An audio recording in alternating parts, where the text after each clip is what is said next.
Solamente una cosa quería corregir de la presentación es que yo trabajo en la Universidad Católica de Chile, ¿ya? Eh, Solamente eso, pero todo lo demás, excelente. Yo voy a empezar entonces a contarles un poquito del tema que nos convoca hoy.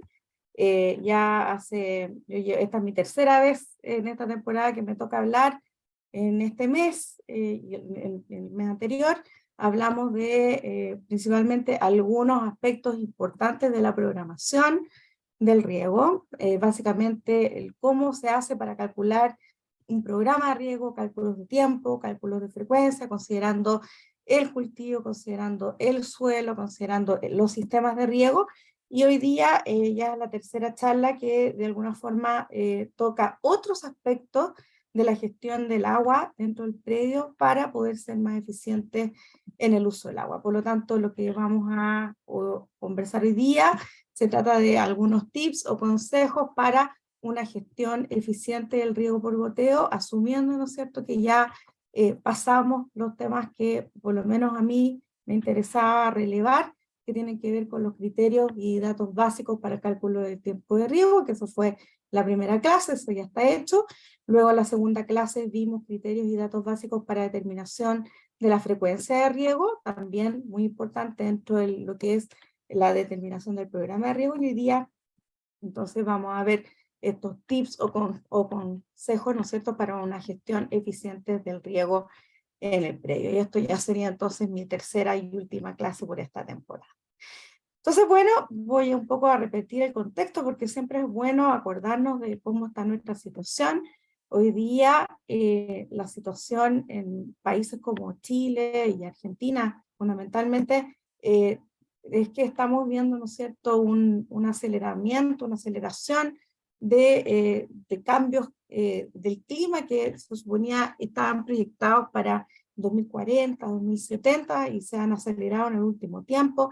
Este implica, ¿no es cierto?, que tenemos hoy día menos disponibilidad de agua dulce para riego debido a la disminución de las precipitaciones. Esto estamos hablando de precipitaciones de agua líquida y también de agua nieve, ¿no es cierto? Y por lo tanto, lo que conlleva es básicamente que tenemos menos agua para regar.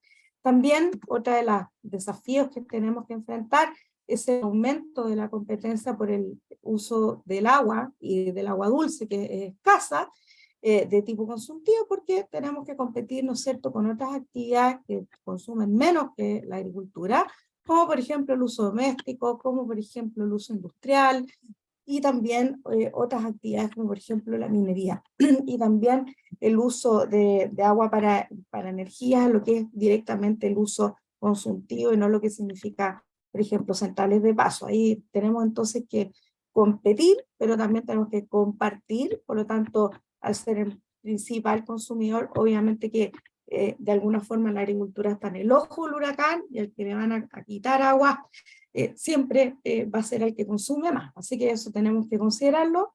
Y en tercer lugar, tenemos que considerar también que dentro de nuestros desafíos están las tendencias de los mercados, que se orientan principalmente al consumo de productos que provengan de sistemas productivos más sustentables, eso quiere decir más limpios y amigables con el medio ambiente, y que además usen los recursos en forma más racional. Por lo tanto, considerando todos estos desafíos, ya sabemos que nuestra responsabilidad dentro del rubro agrícola es mejorar, ¿no es cierto?, la eficiencia del uso del agua con el fin de consumir menos agua y dejar agua disponible para otras actividades. Entonces, si estamos considerando que tenemos, ¿no es cierto?, un problema de disponibilidad y de que tenemos que compartir, uno podría preguntarse, ok, pero ¿por qué no entonces no buscamos nuevas fuentes de agua? ¿Ya? Y dentro de las nuevas fuentes de agua, si bien lo vemos como una posibilidad, como, ¿no es cierto?, una solución, la verdad es que nuevas fuentes de agua implica, por ejemplo, hacer carreteras hídricas, desalinizar agua, utilizar aguas residuales, ¿no es cierto?, lo cual obviamente son buenas soluciones, pero la verdad es que son medidas de mediano y largo plazo que en realidad no dependen del productor o de la productora o del asesor, sino que dependen fundamentalmente de políticas públicas. Y ahí uno tendrá algún grado de decisión con un voto una vez cada cierto tiempo, pero la verdad es que no somos nosotros los que estamos haciendo esas políticas públicas. Después, otra cosa que podríamos pensar, ok, dado que vienen todos estos desafíos, a lo mejor lo que podríamos hacer es mejorar la gestión extrapredial de las aguas disponibles, es decir, mejorar la gestión en los canales, en las bocatomas, ¿no es cierto? Y por lo tanto podríamos de esa forma a lo mejor solucionar parte del problema. Esto implica mejorar las bocatomas, revestir canales, hacer embalses y microembalses, inyectar acuíferos, ¿ya? Eso son medidas que en general dependen de las organizaciones de los usuarios de agua, también dependen de subsidios del Estado. Nosotros sí somos muy activos y participamos de estas, ¿no es cierto?, organizaciones, podríamos tener algo que decir, pero la verdad es que es una medida que también es de mediano plazo. Y por otra parte, está una medida que es de corto plazo, que es regar con menos agua, lo que implica mejorar la eficiencia o mejorar la productividad del agua, y eso implica de todas maneras mejorar la gestión del agua dentro de mi predio, y finalmente esto constituye medidas de corto plazo que dependen de uno, que dependen del predio, no dependen de la política, ¿no es cierto?, pública del gobierno de turno, tampoco depende solamente de la votación de una organización de usuarios de agua, depende de mí, ¿ya? Por lo tanto, de alguna forma lo que hemos estado haciendo en estas clases es concentrarnos en lo que es la gestión intrapredial del agua para riego. Lo que hicimos en las clases anteriores fue básicamente concentrarnos en este punto que está acá, que es la programación, que es uno de los aspectos importantes para mejorar la gestión del predio, del agua para riego, considerando que además una de las debilidades que tenemos en la agricultura hoy día es que muchos agricultores, muchos colegas, ¿no es cierto?, no generan un programa de riego. Eso de alguna forma impide que podamos ordenar la casa de alguna forma, y por lo tanto nos hemos concentrado acá. Pero hoy día yo les voy a hablar de tips que tienen que ver con los otros aspectos que tienen que ver con, ¿no es cierto?, el uso eficiente del agua a nivel predial. Entonces, considerando esto y considerando que estos son como el ABCD, ¿no es cierto?, de una buena gestión integral de agua para riego, voy a partir, ¿no es cierto?, contándoles brevemente, en general esto, y después nos vamos a ir un poco a algunos aspectos más puntuales y yo voy a relevar en esta ocasión, y fundamentalmente tenemos que considerar los siguientes aspectos. Primero, no podemos regar sin tener en cuenta y saber a ciencia cierta cuál es el caudal disponible real. Ya en general, uno debiera saber cuántos son los litros por segundo que tiene disponibilidad. Eso a veces uno lo tiene escrito en un documento, sabe el número de opciones, pero no sabe cuál es los litros por segundo. Y vamos a ver un poquito más adelante que eso es muy importante para tomar decisiones como, por ejemplo, cuál es la superficie máxima de riego, cuál es la superficie máxima que puedo regar con el agua que realmente tengo. Eso es el primer punto de la gestión. Luego, otros puntos de la gestión pasan, por ejemplo, por conocer y manejar la calidad de agua. La calidad de agua tiene aspectos que tienen que ver con calidad física, calidad química, calidad microbiológica. Todos esos tienen que ver con el riego y también con cómo queremos manejar nuestro producto. Entonces, si tenemos problemas, por ejemplo, químicos que tienen que ver con salinidad, vamos a tener que considerar esto en el manejo de riego, porque vamos a tener que considerar, por ejemplo, una fracción de lavado. Si tenemos problemas de calidad física, porque por ejemplo el agua viene con mucho sedimento, tenemos que considerar un buen diseño de un sistema y sus componentes de tal manera que nosotros podamos tener agua con los menos componentes o sólidos suspendidos totales, de tal forma evitar el colapso o colmatación de nuestros sistemas de riego.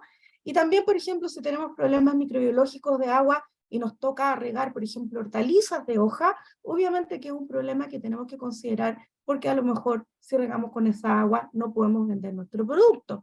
Por lo tanto, es importante también conocer y manejar la calidad del agua. Otro tema que tiene que ver con la gestión intrapredial del agua para riego tiene que ver con las infraestructuras de captación y acumulación. ¿De qué estamos hablando?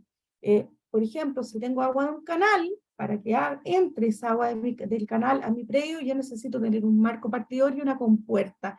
Esos elementos debieran estar en buen estado. Yo debiera preocuparme, ¿no es cierto?, de ir a ver cada cierto tiempo que no hayan basuras, que no hayan elementos físicos que estén tapando la entrada, si bien eso es gestión del canal, también es responsabilidad de cada predio ver que eso esté limpio y que esté entrando el caudal que corresponde, ¿ya? O también, y muy importante, tener un acumulador. Hoy día no podemos concebir un riego eficiente si no tenemos un acumulador. El acumulador finalmente hace la función como de una cuenta corriente. A lo mejor yo tengo agua un par de veces a la semana, pero necesito regar todos los días.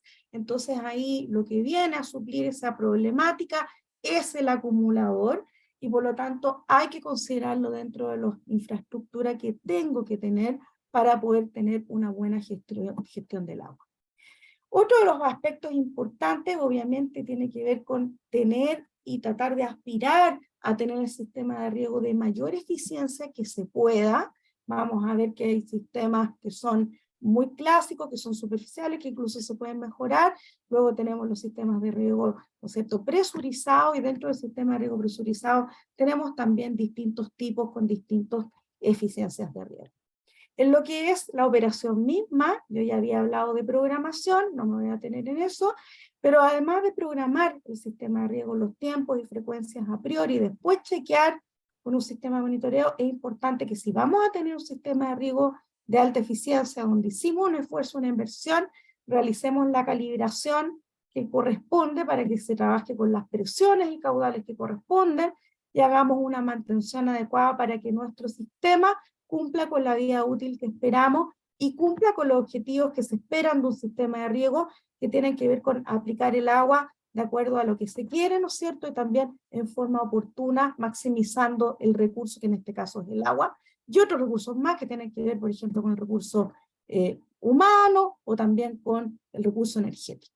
Y finalmente, también dentro de los tips para una gestión integral del agua para riego, está hacer la labor de monitoreo y control del estatus hídrico del suelo y o la planta, algunos de los dos. Yo en general me inclino más por preguntarle al suelo, pero también es bueno preguntarle al paciente, en este caso que es la planta, y aquí podemos usar tecnologías muy básicas, desde la calicata, ¿no es cierto?, hasta otras que son mucho más, ¿no es cierto?, complejas y más tecnológicas, como por ejemplo el uso de sondas de capacitancia o el uso de instrumentos que miden los estatus hídricos de la planta. ¿Cuál es mejor?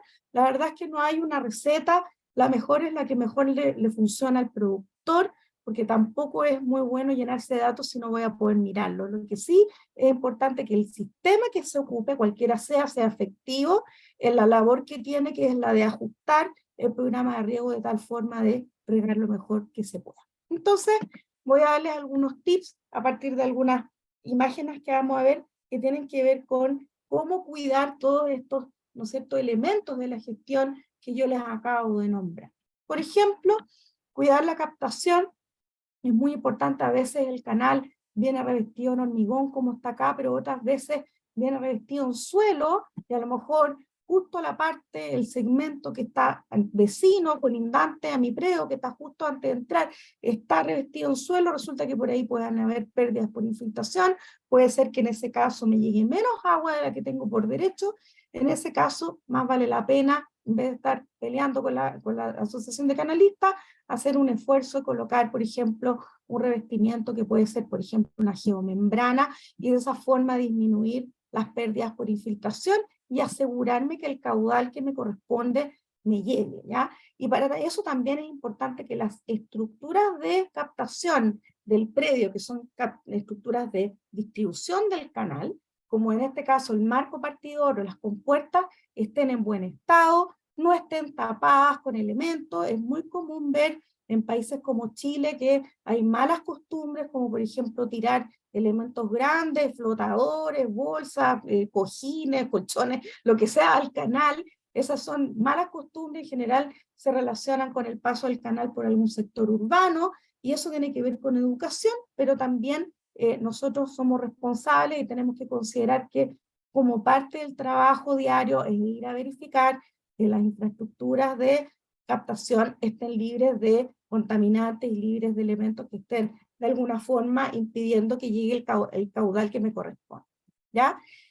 Por otra parte, también dentro de cuidar la captación es importante realizar aforos, ¿ya? ¿Por qué es importante realizar aforos? Porque los aforos finalmente me van a servir para hacer algunos cálculos. ¿A qué me refiero con aforo?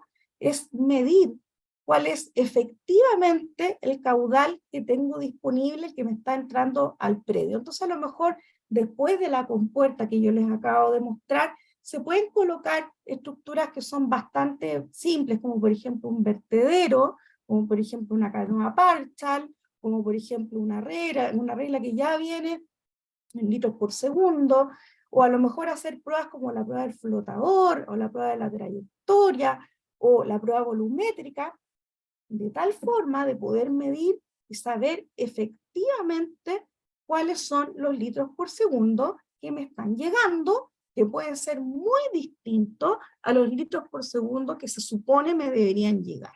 Entonces, esta foto, que en el fondo es saber cuál es el caudal disponible que yo tengo, vamos a ver en un par de diapositivas más, que es básica para tomar algunas decisiones de riego. No es una cosa tan difícil, las inversiones que hay que hacer no son muy grandes, hay que hacer algunos pequeños cálculos, ¿no es cierto?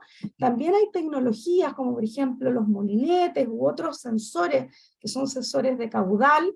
También hay tecnologías que son incluso que permiten hacer telemetría, que pueden ayudarme a saber cuál es el caudal disponible real que yo tengo.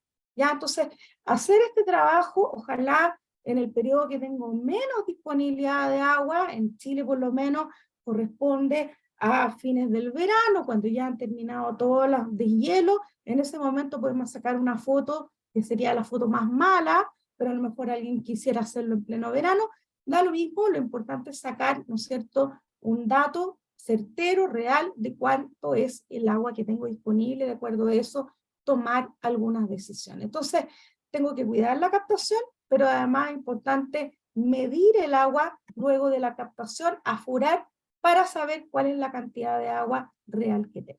A partir de este cálculo, o sea, de este aforo, yo lo que voy a saber finalmente es el caudal total disponible, estamos hablando de la disponibilidad de agua en litros por segundo, y si yo conozco la disponibilidad de agua, es decir, la oferta, y si además considero cuál es la demanda, ojalá la demanda bruta, también puede ser la evapotranspiración, es decir, cuánto va a consumir mi cultivo, oferta partido por demanda en este caso, disponibilidad de litros por segundo, el consumo en evapotranspiración del cultivo, yo entonces puedo calcular la superficie máxima de riego, es decir, por ejemplo, si usted sabe que viene menos agua esta temporada porque a lo mejor llovió menos y está preocupado porque sabe que posiblemente se va a quedar corto con el agua, uno podría hacer un cálculo y con esto saber cuánto realmente es lo que puedo regar y cuántas son las hectáreas que a lo mejor tendría que podar a tocón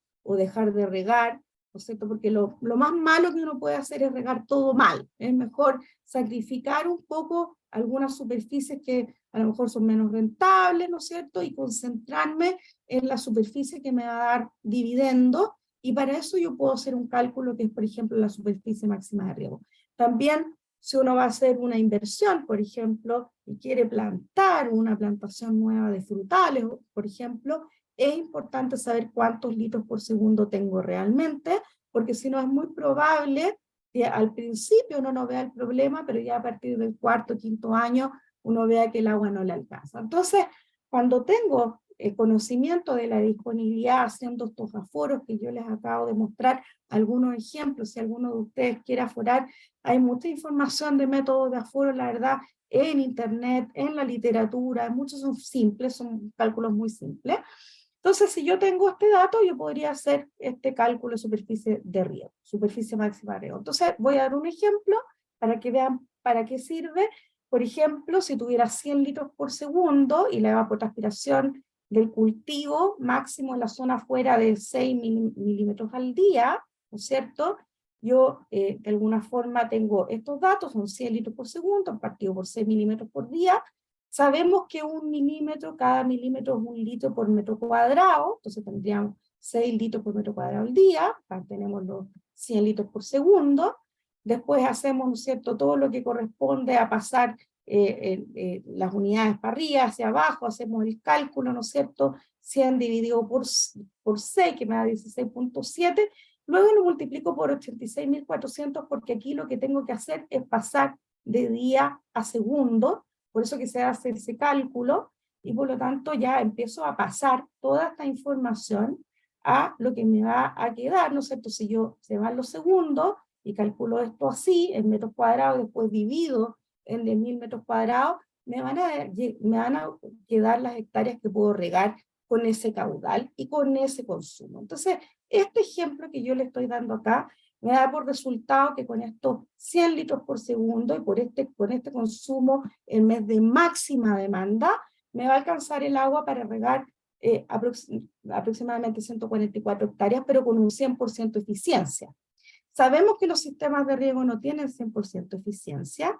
Si tuviéramos un 90% de eficiencia, o sea, en el fondo estuviéramos calculando la superficie de riego no con la evapotranspiración del cultivo, sino que con la demanda bruta, que es la ETC partido por la eficiencia, nos daría que esa cantidad de agua, que son 100 litros por segundo, nos alcanza para 129 hectáreas regadas con 90% de eficiencia, es decir, por ejemplo, un sistema de riego por goteo, mientras que si yo regara con un sistema 50% de eficiencia, por ejemplo, surco, en realidad estos 100 litros por segundo me estarían alcanzando para 72 hectáreas. Y aquí es donde se ve entonces el impacto tan importante de tener sistemas eficientes para poder regar y para poder utilizar bien el agua que tengo disponible. Otro de los aspectos que yo les comentaba anteriormente, que tienen que ver también con la gestión adecuada del agua para el riego, es tener y mantener estructuras de acopio, ¿ya? Dentro de estas estructuras de acopio, las que más utilizamos son acumuladores, hay distintos tamaños, ¿no es cierto? El objetivo del acumulador es poder acumular agua que yo recibo en algún momento y que no voy a ocupar, guardarla y después ocuparlo en periodos de mayor demanda. Puede ser a lo mejor agua del turno, que lo voy a ocupar dentro de la semana, o incluso si yo tengo la superficie, tengo las espaldas económicas, podría ser un gran tranque, que lo podemos llamar embalse de temporada, más grande, donde yo pueda acopiar agua que tengo por derecho durante el invierno, ¿no es cierto?, para poder a lo mejor utilizarlo durante el verano, ¿ya? Y en ese punto que tiene que ver con el tamaño, lo que uno decía, también tenemos que considerar que ojalá esta acumulación sea eficiente. Y para ser eficiente, primero tenemos que tratar de que el tranque o acumulador que vamos a hacer en el predio, primero que nada esté revestido en una geomembrana, porque si no lo hacemos así, mucha parte del agua que tenemos se va a perder por infiltración, ¿ya? A veces los productores no tienen los dineros para poder poner una geomembrana, entonces, dependiendo del suelo, por ejemplo, si es un suelo arcilloso, también hacen una compactación del fondo. Ya eso es mejor que nada, pero obviamente que es mucho mejor poder hacer un revestimiento, ¿no es cierto? También muy importante hacer de alguna forma un cerco, algo que limite, no solamente para evitar que alguien entre y, ¿no es cierto?, contamine el agua, sino que también para evitar que entren animales o que haya algún tipo de accidente, ¿ya? Pero dentro de lo que es eficiencia, muy importante el revestimiento y también muy importante poder tapar el tranque, porque cuando yo tapo el tranque, reduzco las pérdidas por evaporación. Imaginémonos que 1 milímetro de evaporación corresponde a 1 litro por metro cuadrado. Por lo tanto, mientras más metros cuadrados que tengamos, más litros estamos perdiendo por evaporación en el caso que no tengamos algo que cubra ese tranque. En pleno verano podemos llegar a evaporaciones mucho mayores, podemos llegar acá, por lo menos en la zona central de Chile, a evaporaciones de 5, 6, hasta 7 milímetros diarios. Si multiplicamos esos 5, 6, 7 milímetros diarios por la cantidad de metros cuadrados que tiene el tanque, podemos calcular cuántos litros o cuántos metros cúbicos estamos perdiendo al mes solamente por evaporación. Eso sin contar además, cuando tenemos, ¿no es cierto?, el espejo de agua, ¿no es cierto?, expuesto a la luz, vamos a tener también un aumento de la proliferación de algas, ¿no es cierto?, que va también a echarnos a perder la calidad física del agua y por lo tanto puede generarnos problemas de operación de los sistemas de riego por taponamiento u obturación de los emisores. Entonces, lo clásico para tapar, ¿no es cierto?, los acumuladores, a lo mejor recurrir a la malla Rachel. En este caso vemos una foto donde hay una malla Rachel, esto es un tranque triangular, se va abajo que hay una especie como de parrilla. Eso es muy importante para evitar que esta malla de alguna forma entre en contacto con el agua y se mantenga siempre arriba como un techo. Eso se puede hacer, obviamente que no se ve bonito, así que si uno quiere en realidad tener el tranque porque quiere tener patos y quiere tener flores de loto, así no le va a servir, uno tiene que elegir, ¿no es cierto? Pero también hay otras alternativas, y aquí les muestro también, por ejemplo, paneles solares fotovoltaicos que son flotantes o floating PV. De alguna forma podríamos ocupar esta superficie que está perdida también para generar electricidad, que también la podemos usar en nuestros propios sistemas de riego, haciendo uso de paneles fotovoltaicos flotantes, lo cual va a tener un doble propósito o triple. Uno, utilizar una superficie que no estoy ocupando, ¿no es cierto?, para generar electricidad. Otra, puedo tapar, ¿no es cierto?, la superficie del agua y con eso evitar la evaporación y pérdidas de agua. Y tercero, puedo también tapar la luz del agua y con eso evitar también la proliferación de algas. Obviamente que tiene un precio, todo tiene su precio, pero se los muestro como una alternativa, porque en la medida que las tecnologías de paneles sean más accesibles y en la medida que también se generen herramientas de subsidio en los países, es muy posible que más adelante los productores puedan acceder a algo así. También les muestro esta otra ¿no es cierto?, alternativa, que son estas bolas, unas bolas negras que se llenan con agua hasta la mitad. Esas bolas en el fondo están flotando, su parte media, ¿no es cierto?, en el tranque, no se pueden volar porque tienen un peso, y de esa forma también mantienen recubierto, ¿no es cierto?, la superficie del tranque, y con esto reducen las pérdidas por evaporación y la proliferación de algas. Tiene que ver con la eficiencia de aplicación de los sistemas de riego que estamos usando. Obviamente que no es la misma eficiencia si regamos con un sistema por tendido o inundación, o si regamos por surco, incluso si regamos con un sistema de taza, que es un surco, ¿no es cierto?, modificado, o con sistemas de distribución californiana, vamos a tener eficiencias de riego mucho menor. Por lo tanto, el agua que tenemos disponible nos va a alcanzar para menos hectáreas, y es por eso que es muy importante que cada vez, en la medida de lo que podamos, aspiremos a tener riegos de alta eficiencia. Es decir, estamos hablando principalmente, en el caso de frutales, sistemas de riego localizados, y en el caso de cultivos anuales, ¿no es cierto? También en el caso de hortalizas, riego localizado, pero en el caso también de cultivos anuales, a lo mejor sistemas presurizados, como por ejemplo pivote central, pivote de avance frontal, o también aspersores de distintos tipos, ¿ya? Hoy día, ¿no es cierto?, es muy común que todavía veamos sistemas de riego que son por inundación. Algunos son necesarios en el arroz, por ejemplo, pero otros claramente que no son necesarios. Y además hay otro problema, cuando ustedes miran esta foto de este señor que está regando por surco y está usando, ¿no es cierto?, acá en este caso un sifón, por lo tanto de alguna forma es capaz de tener un flujo, un caudal que está más bien controlado.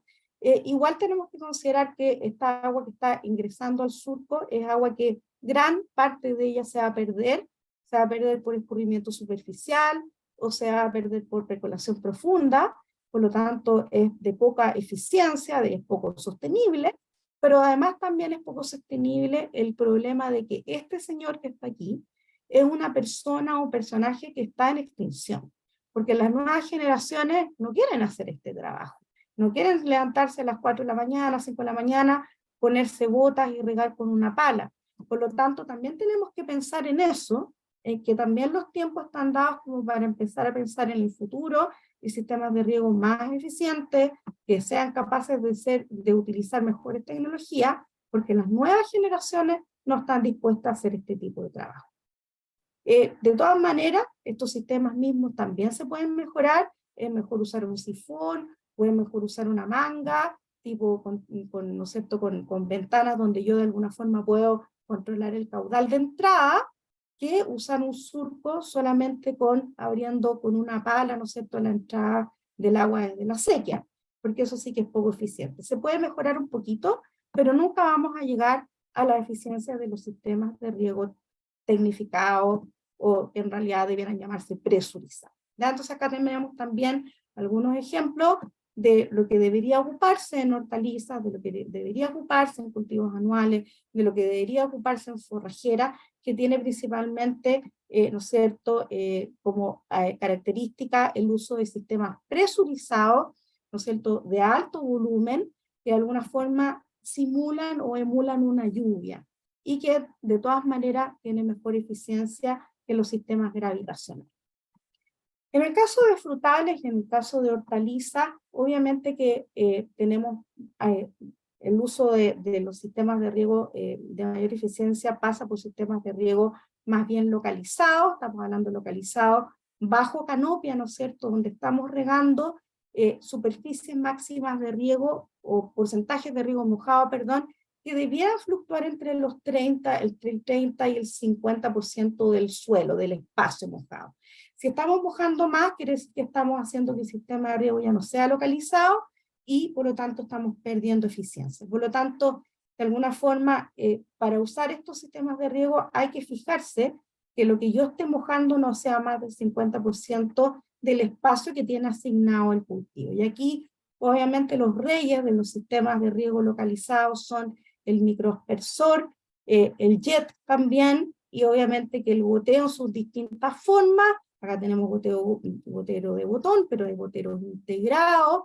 También tenemos la cinta de goteo, que si bien es un polietileno de menor calidad, también cabe dentro de lo que conocemos como sistemas de riego por goteo. Estos sistemas, obviamente, que son mucho más eficientes, sin duda alguna, que los sistemas de riego gravitacionales o tradicionales, y también que los sistemas por aspersión aérea que yo les acabo de mostrar.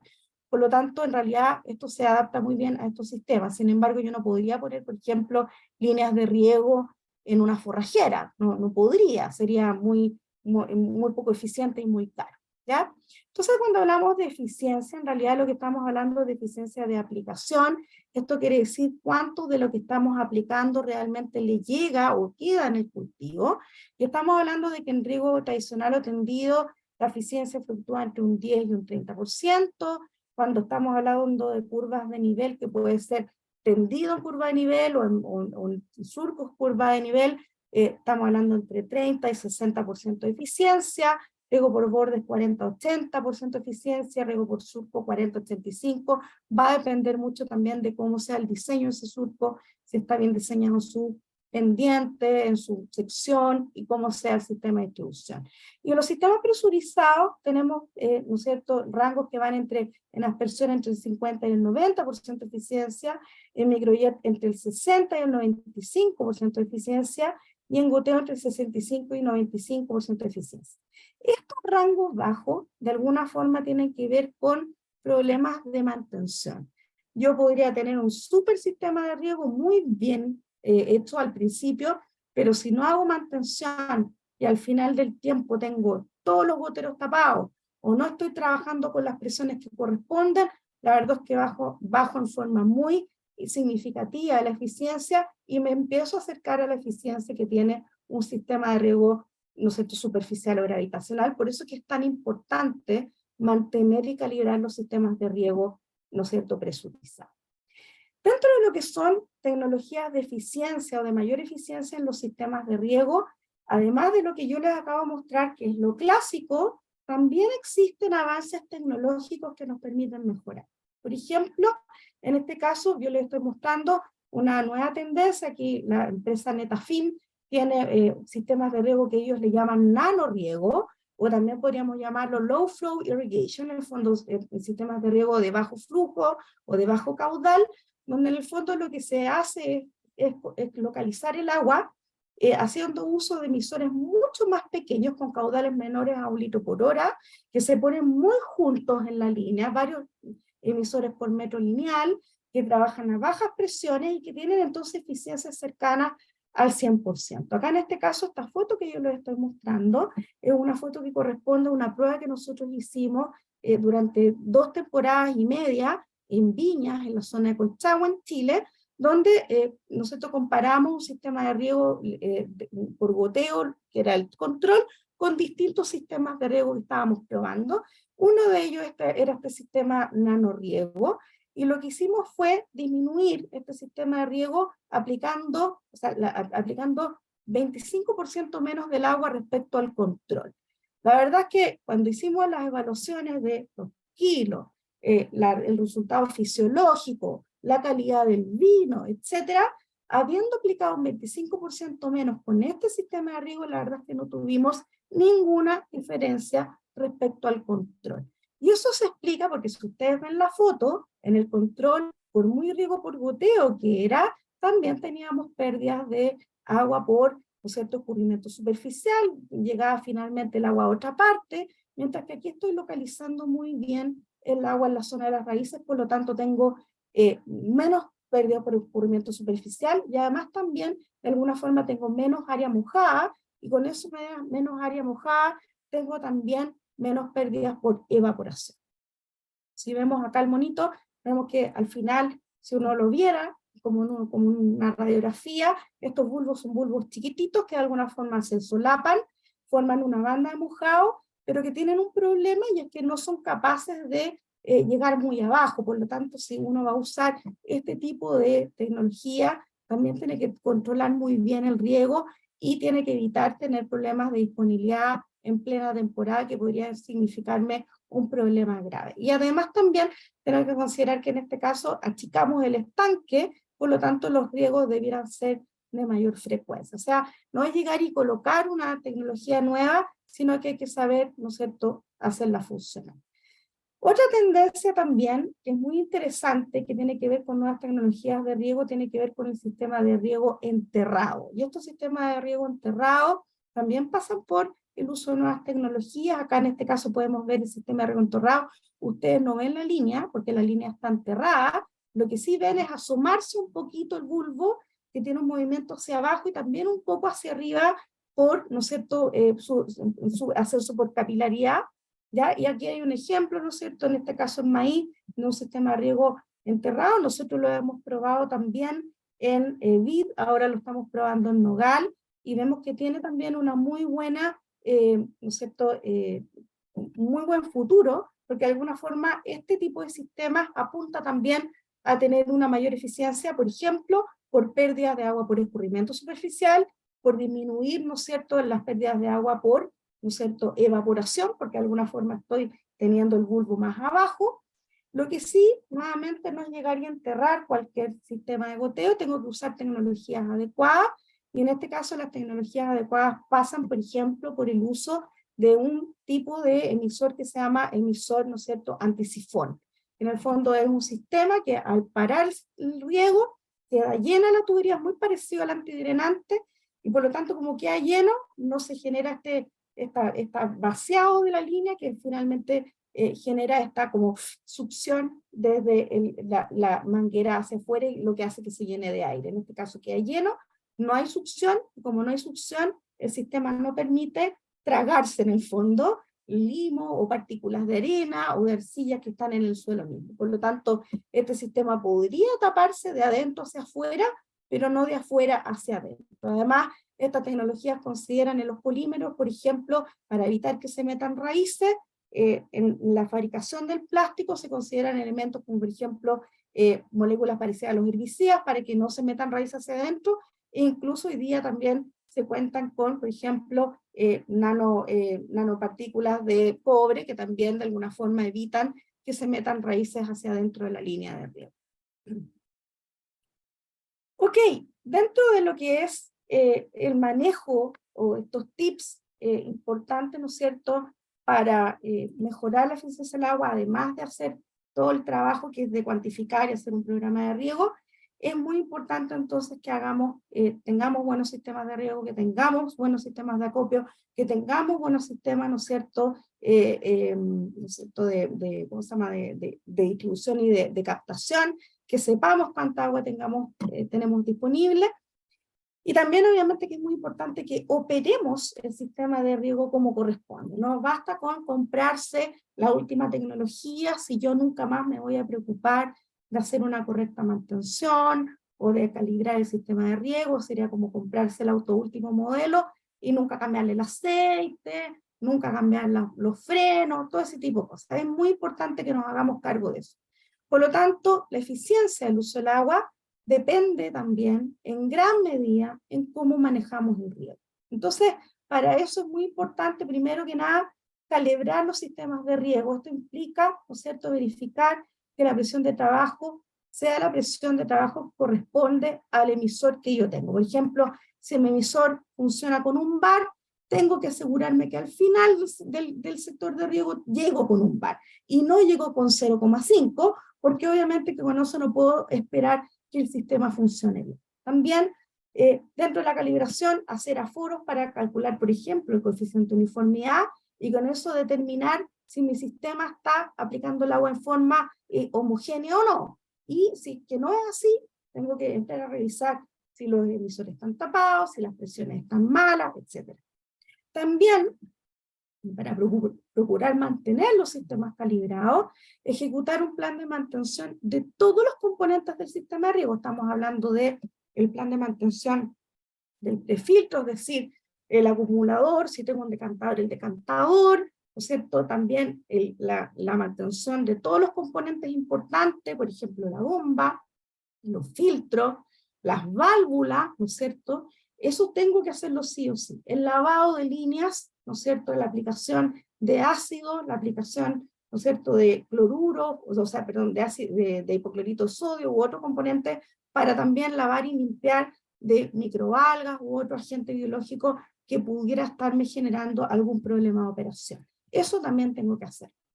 Dentro de la operación también, muy importante, por eso que yo en las dos clases anteriores me concentré ahí, porque es algo que yo veo como una deficiencia grave, es que realicemos un programa de riego. Y esto implica calcular, son cálculos muy fáciles, no hay que ser Einstein para hacer este cálculo del programa de riego, lo puedo llevar ordenadito en una tabla Excel, ¿no es cierto? Y para eso tengo que calcular tiempo y frecuencia en base a características del suelo, en base a características del cultivo y en base a características, ¿no es cierto?, del sistema de riego, toda información a la cual uno puede acceder.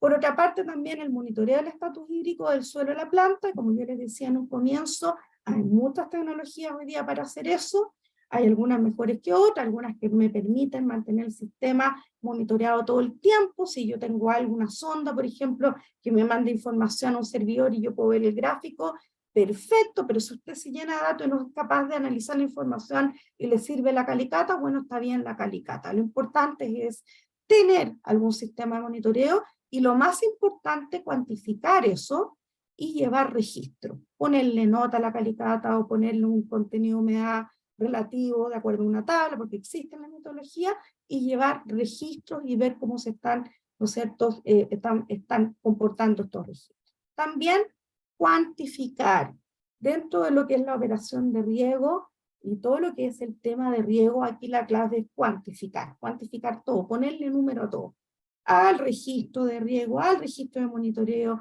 cuantificar las presiones, medir las presiones, anotarlas, medir los coeficientes de uniformidad, medir cuánta agua yo tengo disponible en números. Los números no mienten y por eso que es importante medir todo eso, pero también cuantificar cuánto es lo que yo consumo. Si yo sé, yo mido a partir de algún elemento cuántos metros cúbicos realmente yo estoy aplicando la temporada y lo comparo con los metros cúbicos teóricos que debería haber aplicado, yo puedo saber si es que tengo algún problema. Si en vez de hacerlo en la temporada lo hago en la semana o en el día, mejor todavía, porque puede responder rápido a algún problema que usted tenga. Lo más probable es que con eso usted baje el consumo de agua, y si baja el consumo de agua también va a bajar el consumo de fertilizantes, el consumo de energía eléctrica. Por lo tanto, también cuantificar, muy importante, ¿ya? Y también observar, no porque yo esté en la oficina me voy a olvidar de lo que pasa en terreno. Es importante detectar ineficiencias de los sistemas, para eso tengo que estar mirando si hay filtraciones en la caseta, o si hay filtraciones en las tuberías, en la matriz, en las submatrices, en las terciarias, ¿no es cierto? Si es que hay de repente algún terminal abierto, ¿no es cierto? y además también a lo mejor ver si hay alguna agua por ahí, por ejemplo de retrolavado, que yo podría aprovechar para otras cosas, si es que la limpio primero, por ejemplo las aguas de flashing y de retrolavado. Entonces también, bueno, aparte de eso, tengo otra de las cosas que yo le había dicho, de los tips o de los consejos, y que realmente yo, más que un consejo, creo que es muy importante y es básico, es la labor de monitoreo, que como les decía, es una labor que viene después del programa, ¿ya? Si yo hago un programa y yo determino los tiempos de riego, las frecuencias de riego, y tengo, por ejemplo, una sonda de capacitancia como la que aparece acá, que es una sonda fija, que mide en varias profundidades, o este otro formato, ¿no es cierto? Y esta información la recoge un data logger y la mando a un servidor, y yo la puedo mirar en la pantalla de mi computador, yo puedo observar cómo voy. Por ejemplo, en este caso que está aquí, que es un ejemplo, sale aquí en este eje que es el agua disponible. 100% corresponde al estanque lleno, es decir, capacidad de campo. 0%, que está acá abajo, punto martites permanente, el estanque vacío, no voy a llegar ahí. Y esto que está acá en azul corresponde al agua al estanque que yo voy a ocupar, que en la clase anterior le habíamos puesto agua fácilmente aprovechable o estanque de seguridad. Es decir, voy a dejar en este caso agotar un 40% de todo el estanque antes de volver a regar. Entonces, yo pinto esta franja que es donde me tengo que mover y me mantengo acá. Entonces, si calculo esta frecuencia y veo que en realidad, ¿no es cierto?, estoy regando con esta frecuencia que yo calculé mucho antes de llegar al umbral de riego, o cambio el umbral de riego, o a lo mejor espero un par de días más antes de volver a regar. Pero esto de alguna forma me está mostrando cuál es la humedad que yo puedo utilizar, y también me está mostrando cómo se están comportando las raíces. En este caso, esta línea verde corresponde a la humedad de los 20 centímetros, es decir, la humedad que tiene que ver con el comportamiento de las raíces a esa profundidad, en rojo a 40 centímetros, en azul a 60 centímetros. Cada vez que tenemos una escalerita, acá lo que estamos viendo es noche, día, noche, día, noche, día. Podemos saber, por ejemplo, por las pendientes, cuál es la zona de mayor actividad en la absorción, en este caso sería los 20 centímetros, porque se agota mayormente, los de los 40 también está activo, pero vemos que los 60 hay poca actividad, lo más probable es que es porque tenemos pocas raíces. Entonces la verdad es que el monitoreo es una muy buena herramienta para poder ajustar los programas de riego y para saber también cómo se están comportando las raíces en las distintas profundidades, ¿ya?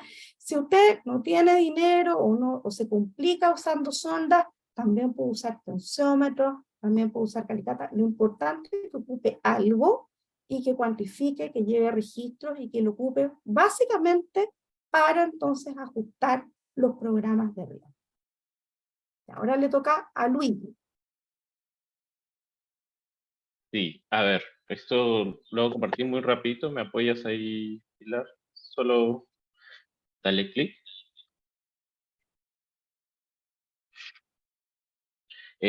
Bueno, ahí un poco para refrescar ya lo que nos había dicho Pilar en las clases anteriores, lo que hacemos a través de Quilimo es cómo vamos a estimar la demanda hídrica. Esto ya lo hacemos nosotros.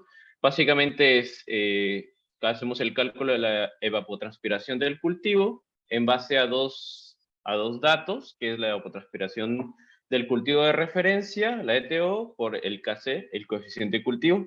El AETO lo tomamos como a través de los datos meteorológicos, datos de estaciones meteorológicas aledañas y puede ser también propias al campo. En el caso que no cuente con estaciones meteorológicas, nosotros les proveemos estos datos, lo ingresamos a través de la fórmula de Penman-Montier y obtenemos el valor de la evapotranspiración del cultivo de referencia. El dato del KC lo hacemos a través de un monitoreo, ¿no? A nivel de imágenes satelitales de NDVI para cada parcela. Siguiente. ¿Qué datos utilizamos? Utilizamos, como les comentaba, las imágenes NDVI que se pueden obtener y van a poderla visualizar ustedes también en la plataforma. Pueden ser de Planet, un satélite Planet de 3x3 de resolución o un satélite Sentinel de 10x10. Pueden ver la fecha en la cual se está tomando la imagen satelital, ¿no? Y más o menos la resolución temporal y espacial, ¿a qué me refiero con resolución temporal y espacial? Es, pueden obtener 2 imágenes cada 7 a 10 días, ¿no? Con esa frecuencia van a poder ustedes tener un monitoreo y una secuencia de imágenes de sus campos y de sus operaciones. Siguiente.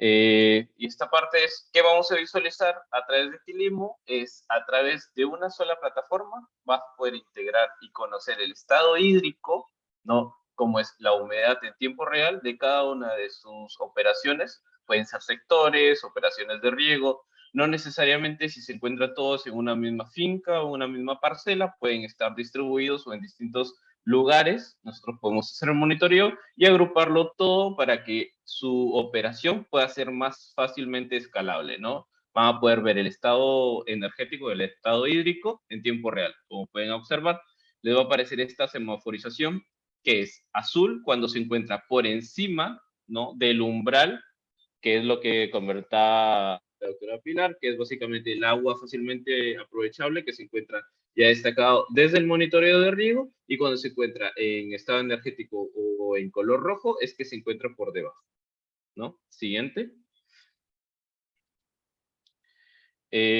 Otra información valiosa para la gestión de riego es tener los datos de la precipitación y riegos acumulados, que es muy importante saber cómo va el consumo, ¿no?, en la temporada de nuestros sectores de riego. Vamos a poder distinguir las precipitaciones totales en los últimos 7 días, los riegos acumulados, cómo vamos con los riegos, si de repente algún sector o algún lote está consumiendo mayor o menor, para poder, antes de que acabe la temporada, hacer un análisis y darle una ojeada, ¿no? Tener todos estos datos nos ayuda a tomar una muy buena decisión de riego. Y obviamente las recomendaciones de riego que van a poder observar en esta plataforma.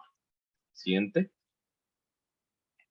Y esto básicamente muy fácil y muy simple. Las líneas azules en zigzag básicamente es el movimiento del agua en el suelo que hace las estimaciones Quilimo a través de un balance. Las barras azules son los riegos cargados, las precipitaciones barras verdes, y esta línea punteada que yo le denominé UR, ¿no?, son los umbrales de riego.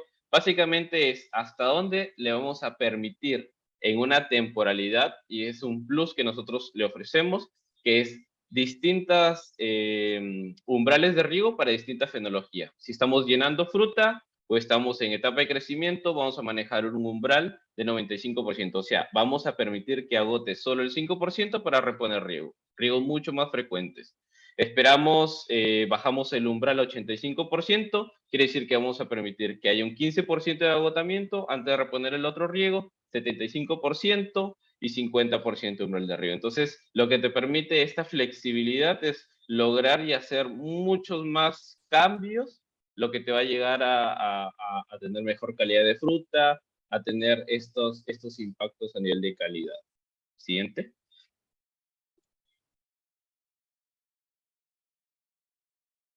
Me toca a mí de nuevo. Sí. Bueno, dentro de los tips o consejos también para mejorar la eficiencia del uso del agua, es aprovechar lo que tenemos, bueno, lo que yo les decía también antes, que es cuantificar. Uno de los elementos de control que no nos puede faltar hoy día en un sistema de riego es el contador volumétrico, también le llamamos caudalímetro, cuando también lo tenemos en la casa, que le dicen en el fondo el medidor del agua. Cuando llega una vez al mes la persona, lo que mide es el caudal consumido. Esto es exactamente lo mismo. En las casetas de riego deberíamos tener, ¿no es cierto?, un caudalímetro que nos permita al menos medir cuál es el consumo, ¿no es cierto?, total, pero si tenemos acceso a tener también caudalímetros digitales que nos den la información de caudal gastado por cada uno de los sectores de riego, mucho mejor todavía, porque podemos tener el dato real del gasto, ¿no es cierto?, del caudal utilizado, y si tenemos ese dato y además tenemos el dato de la producción por cada sector, es muy fácil calcular la huella azul, por ejemplo, que es un indicador de eficiencia muy importante que luego se va a empezar a transformar en un cuantificador que se van a pedir en las certificaciones, por ejemplo, Así que ya tenemos que empezar a ir también, no solamente por un tema de gestión, sino que también por un tema de cálculo de la eficiencia del uso del agua a través de huella hídrica, por empezar a hacernos amigos de este tipo de tecnología que puede ser análoga como este, o ojalá electrónica para que nos dé información mucho más puntual. Y dentro de lo que yo les decía, aprovechar las aguas residuales, que son, podrían ser, por ejemplo, aguas de, por ejemplo, retrolavado. Muchas veces, ¿no es cierto?, cuando usamos sistemas de riego, a lo mejor las aguas no son de la mejor calidad, tenemos sistemas de filtrado que cada cierto tiempo, y sobre todo por diferencia de presiones, activan un sistema de autolimpieza. Esa agua que sale por este retrolavado en general es un agua más sucia. Muchas personas lo devuelven al tranque acumulador, lo cual es como hacer un círculo vicioso, porque estoy limpiando el agua, pero la estoy ensuciando justo después. Otras personas lo que hacen es tirar el agua al camino, cosa que se pierde, muchas veces pueden ser muchos metros cúbicos, y lo otro que podemos hacer es aprovechar esa agua. Entonces, a lo mejor a la salida del retrolavado, no es mala idea que pongamos un decantador de este tipo, ¿no es cierto? Que de alguna forma decanta, después por rival se pasa para el lado, y al final tenemos agua de mejor calidad, que también puede ser aprovechada en el riego, ¿ya? Entonces, porque si tenemos pocos recursos, la verdad es que todo lo que podamos hacer suma. Otra de las cosas que puede sumar, por ejemplo, es utilizar los techos y hacer algún tipo de cosecha de aguas lluvias. Por ejemplo, si yo tengo el techo de la caseta o tengo un techo, un galpón, ¿no es cierto? Puedo poner una canaleta. Esa canaleta, una vez que llueve, yo puedo, ¿no es cierto?, conducir esa agua a través de una tubería y también llevarlo a lo mejor al acumulador y aportar con agua que estoy cosechando y que de otra forma se perdería, a tener más metros cúbicos. A lo mejor no es muy interesante, no es muchos litros, pero como yo les digo, todo suma, sobre todo cuando estamos en una situación de escasez, ¿ya? Y bueno, las otras cosas que tenemos que hacer dentro de los tips para ser más eficientes en el uso del agua, y muy importante porque esto es el mayor componente del consumo, es disminuir la ETC. La evapotranspiración del cultivo es el mayor componente de salida de agua a un sistema. Si hacemos el balance hídrico, entrada, riego, precipitación son iguales a salida, la salida del agua del sistema está dada principalmente por evapotranspiración, por escurrimiento superficial y por percolación profunda. Entonces, si nosotros hacemos una disminución de la evapotranspiración, vamos a disminuir entonces la cantidad de agua que necesitamos aportar al sistema. ¿Cómo podemos disminuir la evapotranspiración?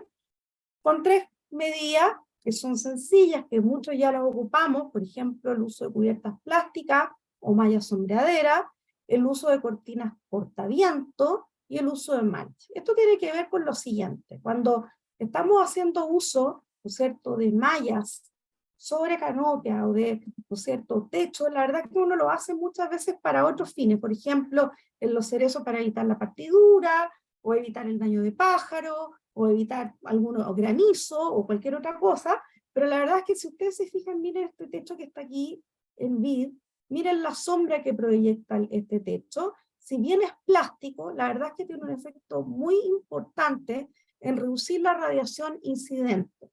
Como reduce la radiación incidente, se reduce entonces la energía disponible para que haya vaporización. Por otra parte, también cuando tenemos este tipo de cobertura, lo que hacemos de alguna forma es tropicalizar un poquito más el cultivo en climas secos como el de Chile, muy importante, porque con esto logro bajar el déficit de presión de vapor, y si bajo el déficit de presión de vapor, porque teníamos menos, ¿no es cierto?, radiación incidente, tenemos también mayores humedad relativa, bajo entonces la evapotranspiración del cultivo. Y alguien me podría decir, sí, pero ojo que puede aumentar la temperatura bajo plástico, sí, pero aumento también la humedad relativa, y como aumento la humedad relativa, ¿no es cierto?, también bajo entonces la pérdida por evapotranspiración.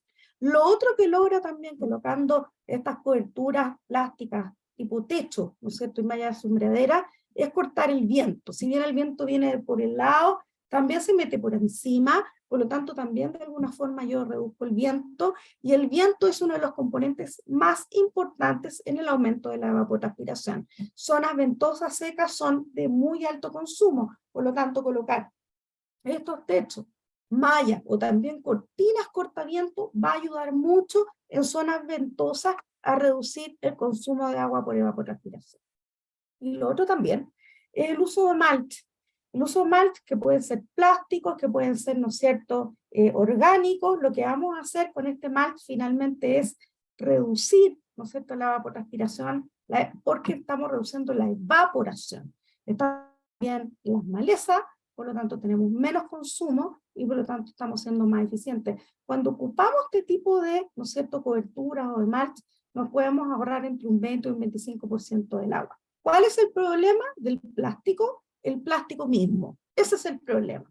Por lo tanto, ya sé otro tema, ¿no es cierto? Y tiene que ver con cómo los países manejan los plásticos en el predio, si es que hay políticas de reciclaje, si vamos a usar plástico, ojalá que sean plásticos de alta duración, si vamos a usar plástico, ojalá que no se nos ocurra picarlo, dejarlo en el suelo, porque eso genera una tremenda contaminación, o no quemarlo. O sea, aquí viene otro tema, del tema de la plasticultura, que es una de las herramientas que tenemos hoy día para.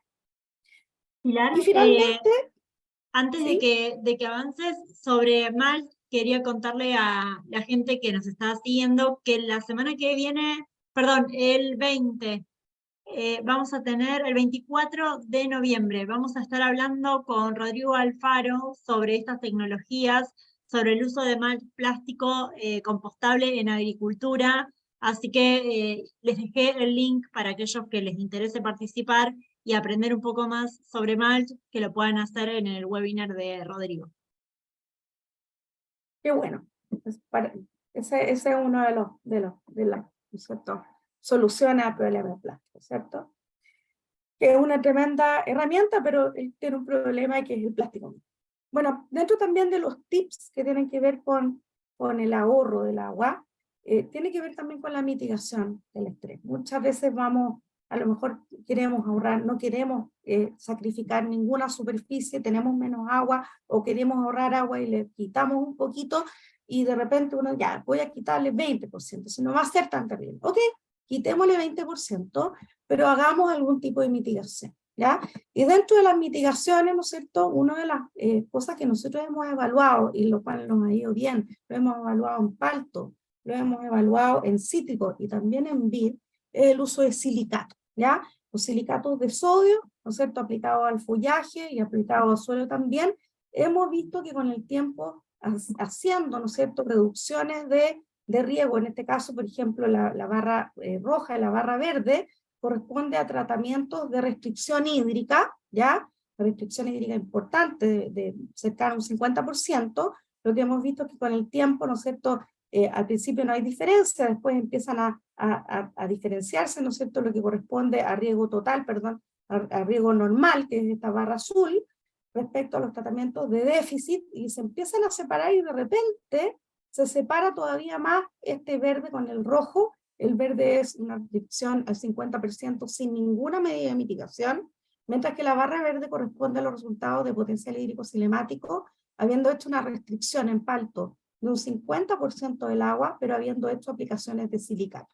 Entonces, ¿qué es lo que vemos acá? Que si bien el potencial hídrico de la planta no es la mejor, porque no logra los niveles de una planta que está 100% regada, no llega a los niveles de estrés que llegaría a una planta con el 50% de restricción, porque de alguna forma este silicato logra algún tipo de mitigación. O sea que en el fondo, si uno en vez de restringir al 50%, restringe y le quita 25%, es muy probable que mantengamos, ¿no es cierto?, un buen estatus hídrico en la planta. Y la verdad que lo hemos visto con muy buenos resultados en vides y en cítricos también, así que pensamos que esta podría ser una herramienta interesante de mitigación, ¿ya?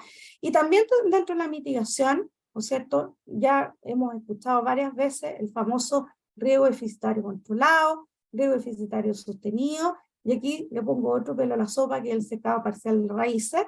Los riegos deficitarios controlados, la verdad es que como su nombre lo dice, implican bajar la tasa de riego, la aplicación de agua en forma controlada y en espacios también fenológicos, en periodos fenológicos que no afectan mayormente la producción. Sin embargo, lo que hemos visto en la mayoría de las especies donde se hace riego deficitario controlado es que funciona bien el primer año y el siguiente año se cae la producción, porque de alguna forma ese periodo de restricción puede que no tenga un efecto en el año actual, pero sí tiene un efecto en las reservas y después tenemos una caída de producción el siguiente año. Por lo tanto, yo dejaría más bien los riegos deficitarios controlados, riegos deficitarios sostenidos, como una estrategia de riego de emergencia para salvar la situación en un año, pero no es algo que podamos hacer a largo plazo. Por otra parte, el secado parcial de raíces que yo nombro acá, ¿no es cierto? Lo vemos aquí, ¿no es cierto? En esta pequeña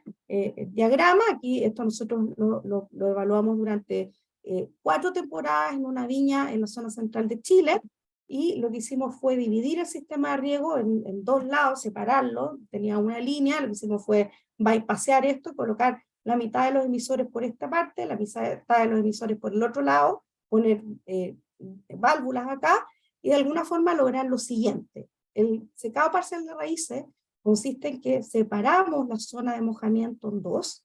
En el fondo, esta es la planta. Si vemos la planta, la raíz, una mitad de la raíz llega hasta acá, la otra mitad de la raíz llega hasta acá. Si tuviéramos un riego normal, cada vez que regamos todas estas zonas, por lo tanto estamos regando las 2 partes de la raíz, las 2 mitades. Pero cuando hacemos riego parcial de raíces, lo que estamos haciendo es separar, y empezamos a lograr zonas de mojamiento, que es esta café, y por otra parte, la otra parte de la raíz la empezamos a secar. Y la secamos por 15 días, casi llegar a punto de marchitez permanente. ¿Qué es lo que logramos con esto? Logramos que la planta, por una parte, se mantenga hidratada, pero por otra parte también los sistemas de señales internas que tiene la planta, al censar que la raíz se está secando en una parte, se generan señales químicas que llegan, ¿no es cierto?, a la hoja, y que terminan, ¿no es cierto?, con la generación de ácido abscísico, que es una hormona que genera la planta que permite el cierre parcial de estoma. Cuando eso ocurre, baja la transpiración en forma importante y se disminuye un poquito la fotosíntesis, pero no a la misma tasa. Por lo tanto, cuando hacemos un balance al final, vemos que, ¿no es cierto?, mejoramos la eficiencia del uso del agua, bajamos el consumo a la mitad, pero no tenemos mayor efecto en la producción ni en el crecimiento. Esto nosotros lo hicimos con, ¿no es cierto?, aplicando el 50% del agua, porque en el fondo estábamos aplicando la misma precipitación, pero dividida en 2, 15 días por un lado, después se cambia, 15 días por el otro, se hace un cambio, un switch. De esa forma logramos 50% ahorro, y con eso entonces logramos, ¿no es cierto?, no solamente ahorro, sino mejoramiento, en este caso eran para vino, logramos mejores calidades de vino, y la verdad es que el rendimiento se nos cayó recién como al tercer año, pero muy poquito comparado con otras estrategias de riego. Tal fue el éxito que el productor que usó esta estrategia puso toda su viña bajo sistema de riego, ¿no es cierto?, de parcial de raíces, y le ha ido bastante bien con ¿no es cierto?, ahorros muy importantes de agua. Eso lo hemos visto principalmente en vid. La verdad es que no les podría contar cómo es la situación en otras plantas, porque no está estudiado, pero ahí entonces con esto les dejo mi visión de lo que podrían ser entonces algunos consejos para mejorar la eficiencia del uso del agua, además, ¿no es cierto?, de realizar un programa de riego como corresponde, ¿ya? Y yo, Lucía, acá entonces dejo de compartir y les toca a ustedes, creo, ¿no? Sí, Pilar, Sí. va a avanzar Luigi compartiendo su presentación. Hay algunas preguntas, así que luego de que comparta Luigi, vamos a ir a responderlas a todas. Bueno, seguimos. Sí. Bueno, esto le voy a compartir un poco cómo a través del manejo y la gestión que hace Quilimo hemos logrado hacer un manejo interesante y eficiente en cerezos en Chile. Para presentarles un poco, esta es una finca en una región de Maule, ¿no?, en lo cual se monitorearon 7 sectores de riego. Se van a poder ver que son campos muy cercanos, ¿no? Se han visto las profundidades que se van a trabajar.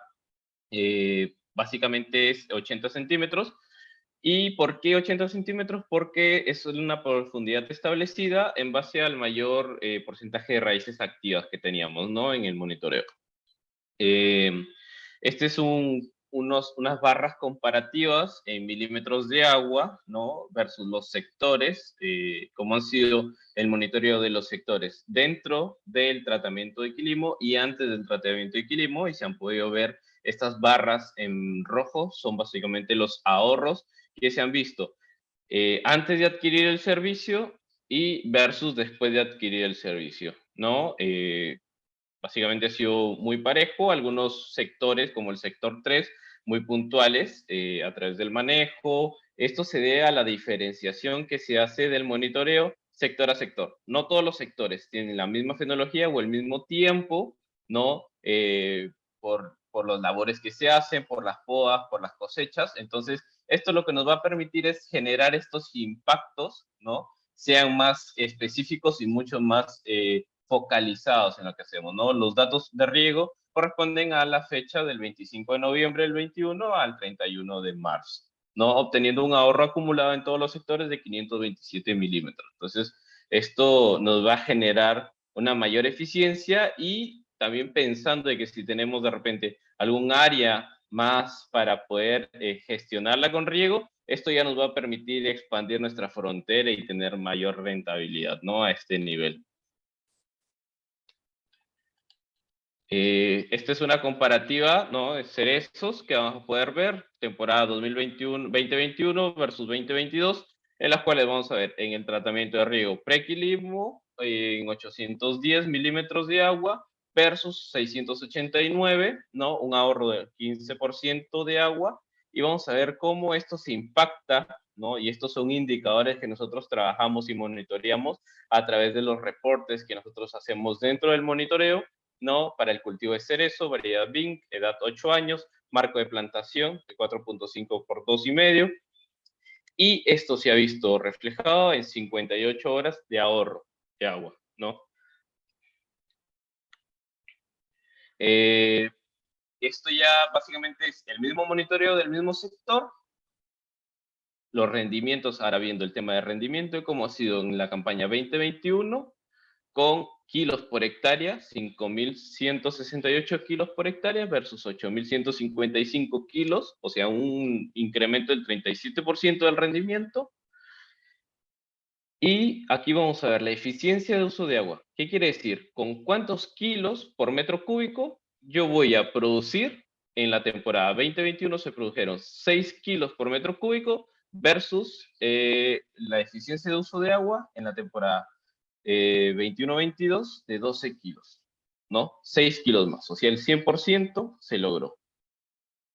¿Qué vas a encontrar en Quilimo? Recomendaciones a la medida de las operaciones de riego, edad, fenología, de repente tipo de suelo, alguna condición de operación, asesoramiento personalizado que va a estar adosado a la cuenta, una plataforma integral que te va a permitir escalar tus operaciones de riego, incorporar varios parámetros, ¿no? Esta tecnología no anula o limita a otras tecnologías como monitoreo de calicatas, sensores o cualquier otra, pero esta información tú la vas a poder ver reflejada en una sola plataforma. Entonces, esta información la vas a poder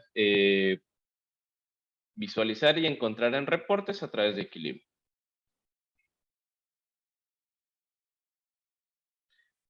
Bueno, Lucía. Sí, Luigi, invitamos a quienes quieran conocer más sobre el monitoreo de riego que ofrece Quilimo a responder esta encuesta. Pueden acceder a toda la información que les brinda la plataforma, esto es los datos que mostró Luigi con las imágenes satelitales, los balances, todo está disponible con solamente loguearse con su usuario y contraseña, así que esperamos sus respuestas si quieren conocer más de qué se trata el servicio para poder aplicarlo a sus familias. Hay algunas preguntas, así que tanto para Luigi como para Pilar, si les parece, las respondemos. Cris Vázquez dice, y esta creo que la pueden responder los dos, ¿qué forma podríamos tener para estimar el KC? Recuerdo que estaba la plataforma Plus, pero actualmente no ha podido cargar la página. Plus había creado una curva de NDVI, y bueno, no he podido encontrar otra forma de seguir con mis investigaciones. Bueno, si quieren contarles un poco más, tanto Luigi como Pilar, cómo acceder a los datos de KC. Sí, la plataforma Plus no está funcionando, tengo entendido, porque está en mantención, pero sí se puede acceder a los datos a través de plataformas que alimentan la Plus, como por ejemplo la plataforma Spider. Así que si tú ya estabas ocupando la Plus y de repente no te funcionó, puedes acceder a Spider. No tiene la misma interfase, sí, pero tiene una interfase que funciona. Y la otra opción es usar ya servicios como el de Quilimo, ¿cierto?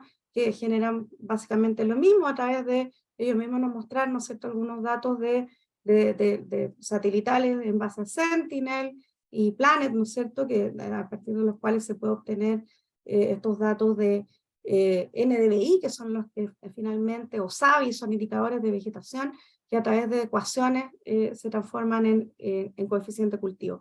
Y la otra forma es básicamente usar coeficientes de cultivo de literatura, pero haciendo, ¿no es cierto?, el alcance de que es importante ajustar ese coeficiente de cultivo a través, por ejemplo, del factor de sombra, que es algo que yo les había mostrado en las clases anteriores, porque no llegar y ocupar el coeficiente de cultivo, si yo tengo, por ejemplo, un frutal recién podado, una poda muy severa, o a lo mejor un huerto muy joven, no puedo llegar y ocupar el coeficiente de cultivo del libro, porque el coeficiente de cultivo del libro está desarrollado para los cultivos adultos. Entonces, si yo quiero ocupar esa opción, sí o sí hay que ajustar por sombra, si no ya el resto sería las plataformas que tienen datos de NBI gratuita, como, ¿no es cierto?, Spider, que da NDVI, también da coeficientes de cultivo directamente, porque ocupa también las ecuaciones, y si no, también acceder a servicios que son gratuitos, como el de Quilimo, también otras empresas que también a través de vuelos de drones pueden generar los datos de evapotranspiración del cultivo. Eso es lo que te podría decir al quien hizo la pregunta recién. Gracias, Pilar. Luigi, no sé si quieres agregar algo. Bueno, en realidad lo que dijo Pilar es totalmente cierto. Hay mucha literatura, lo que ella comenta de las plataformas. Bueno, Quilimo te permite hacer este monitoreo del KC, ¿no? Y si es ya para el tema más que todo para las operaciones o para los productores que ya deseen tener la información mucho más simplificada en una sola plataforma, van a poderla visualizar. Pero si es netamente para investigación, de repente para alguna investigación o alguna tesis, bueno, lo que ya se conoce por literatura, lisímetros de volumen, de peso, hay todavía mucha investigación más para hacer y muchos variables y factores que se puedan tomar, ¿no? Eso. Excelente. Bueno, hay muchas personas preguntando sobre si la clase queda grabada. La respuesta es sí, la van a tener grabada para que puedan volver sobre ella. Y hay muchas preguntas que tienen que ver con dónde están las otras clases, las clases pasadas que compartió Pilar. Están en la página web de la Academia de Riego para que también las descarguen de forma gratuita. Les acabo de compartir en el chat los links para que accedan a la descarga de los webinars que aparecen como lecciones online. Bien, vamos a otra pregunta que es de Franklin Sepúlveda. Nos dice si tiene que pedir permiso a los analistas para hacer mediciones y modificaciones de canal. Si la modificación está en el canal, tienes que pedir permiso porque en realidad esa infraestructura es extrapredial. Todo lo que está desde el marco partidor hacia adentro ya es algo que tú puedes hacer. Igual a lo mejor es bueno consultar, pero tú puedes colocar de la compuerta para adentro cualquier sistema de medición y no tienes que pedirle permiso a nadie, porque eso ya es intrapredial. Pero si vas a hacer alguna modificación fuera, tienes que avisar o tienes que pedir permiso. Va a depender mucho de cómo funciona en específico la asociación de canalistas en la cual estás. Bárbaro. Gracias, Pilar. Cris, que era quien preguntaba por los datos de KC, nos responde que está agradecida. Así que buenísimo que ella se lleve esa información. Le hago una última consulta que es de Augusto Delgado. Nos pregunta, ¿usted cree que se podría utilizar el déficit hídrico parcializado que aumenta la síntesis de ABA previo a la cosecha de variedades de uva de mesa que le cuesta tomar color y requieren aplicación de ABA de manera foliar? Mira, hace un tiempo atrás, cuando había empezado un poco el tema de disminuir las aplicaciones, sobre todo en Nueva Mesa, que son bastantes, y no solamente en Nueva Mesa, en otros frutales también se había pensado en reemplazar aplicaciones ¿no es cierto?, de reguladores de crecimiento, no solamente de ABA, sino que también de antigiberélicos, por ejemplo, a partir de restringir riego. Podría resultar, pero también el límite entre hacerlo bien y hacerlo mal es muy fino. Entonces, la verdad es que yo no lo recomiendo. Yo prefiero evitar el estrés de agua y aplicar las herramientas que correspondan para lograr objetivos, porque esas herramientas en general son controladas, están validadas, las dosis están ¿no es cierto?, estudiadas. De alguna forma disminuyes el riesgo. Yo creo que cuando uno empieza a jugar un poco con el agua, puede que a uno le vaya bien, pero también puede que uno pierda el control y se vaya a un extremo que puede ser muy peligroso. Así que yo en realidad no lo recomiendo. No recomiendo reemplazar ¿no es cierto?, reguladores de crecimiento a través de manejar el riego en restricción. Bien, muchas gracias, Pilar, por todo el conocimiento que nos has entregado hoy. Si te parece, Luigi, ¿me acompañas con la próxima diapositiva? Bien, pasamos una más. En la Academia de Riego, como ustedes saben, si han participado antes, tenemos un montón de webinars y trabajamos fuertemente en mejorar las prácticas de riego y en llevarles conocimiento para que ustedes puedan mejorar sus prácticas de riego. Por eso, la semana que viene vamos a estar hablando con Víctor Muñoz sobre cómo diseñar un buen equipo de riego tecnificado.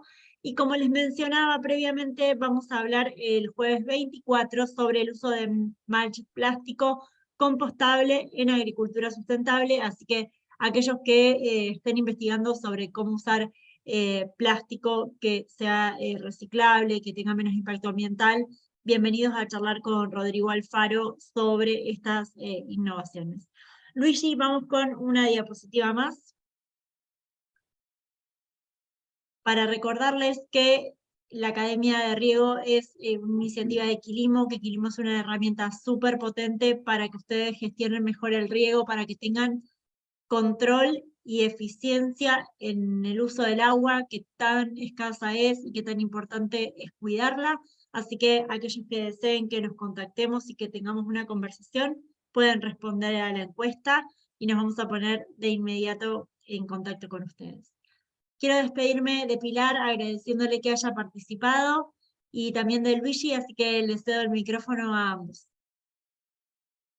Gracias a ti, Lucía, bueno, a Valeria y a Luigi, que también me lo he encontrado en todas las reuniones, por invitarme a participar. Encuentro que esta es una muy excelente iniciativa de Quilimo como empresa y veo también que siempre hay mucho interés, así que creo que este tema es muy importante y muy urgente. Así que muy feliz de colaborar y espero que todas las cosas y conceptos que hemos revisados sean del interés y de utilidad para los productores para que puedan mejorar y ahorrar agua. Así que muchas gracias. Gracias a ti, Bueno, Pilar. yo agradecerles también por la participación, a Pilar por las exponencias que ha tenido muy simples. En realidad ha hecho de algo un poco tabú, algo mucho más accesible. De verdad me voy con estas reflexiones muy interesantes. Y bueno, lo que comentaba también en uno de los slides, esto de cosecha de agua, que ahora ya lo está trabajando. De repente muchos de los productores hacen buenas prácticas agrícolas en certificaciones, ¿no? Y es importante también tenerlo en cuenta, ¿no? Estas alternativas que ella brindaba, lo tomo y es muy importante tenerlo en cuenta, ¿no? Para hacer justo estas recuperaciones de aguas de lluvia y gestionar de mejor manera y ser más eficientes en el uso del agua. Bueno, yo me despido, agradecerles poder estar con ustedes, la participación, y espero verlos pronto en otras conferencias y webinars. Excelente, Luigi. Gracias a todos por acompañarnos hoy. Nos estaremos viendo en los próximos webinars, así que invitados todos a seguir formando parte de esta comunidad que es la Academia de Riego. Muchas gracias. Hasta luego. Gracias.